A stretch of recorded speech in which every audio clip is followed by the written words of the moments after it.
Hello everyone, I am Shamli Tiwari and I am welcoming you in my new video. In this video, we are going to learn about the cron map.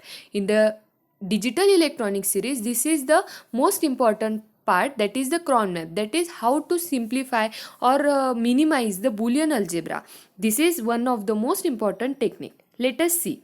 Let us see the introduction first. The cron map, it is also called as a K-map, is a map of a function used in a technique used for minimization or a simplification of Boolean expression.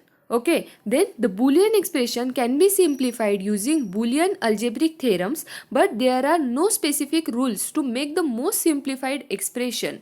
However, K-map is easily minimize the term of a Boolean function. Boolean functions में क्या होता है, हमने Boolean algebraic theorems के through बहुत सारी minimization के functions देखे हुए हैं, बट जब हम मिनिमाइज करते हैं कोई फंक्शन को तो उसका जो सिंप्लीफाइड एकदम मोस्ट सिंप्लीफाइड फॉर्म जो होता है वो हमें नहीं मिलता है.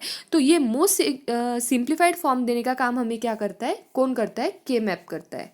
के map is a K-map gives us most simplified expression. Okay, it result in a less number of logic gate and inputs to be used during the fabrication. जब भी हम कोई प्रॉब्लम को सॉल्व करते हैं उसके समय हमें सबसे less number of logic gates और उसके इनपुट जो है वो हमें के मैप प्रोवाइड करता है. जब हम उसको के मैप से सिंप्लीफाई कर लेते हैं वो टाइम पर. के map is basically a diagram made up of squares. Square से बनता है. Each of this squares represent mean term of the value.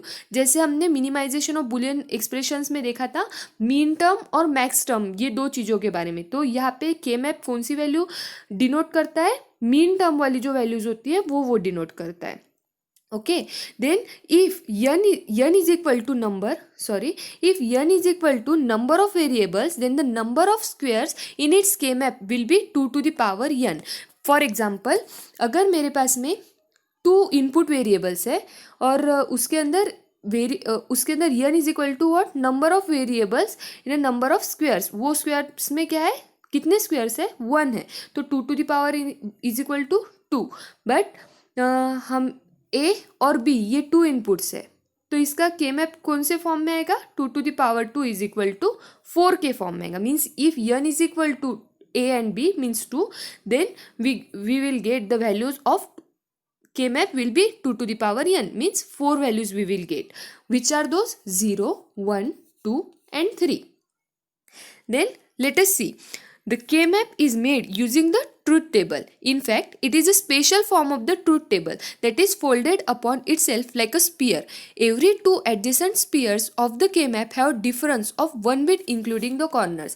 k map ये कुछ मतलब ट्रूथ टेबल का ही एक मॉडिफाइड फॉर्म होता है. जब हम ट्रूथ टेबल फॉर्म कर लेते हैं, हम इस तरीके से ट्रूथ टेबल फॉर्म करते हैं. यहाँ पे इस साइड में क्या लिखते हैं, हम इनपुट लिखते हैं और एक साइड हमारा क्या होता है, वाई, आउटपुट वाला टर्म होता है. फॉर एग्जाम्पल मैं यहाँ पे अगर एंड गेट कंसिडर करूँ, ये क्या है, मेरा एंड गेट है.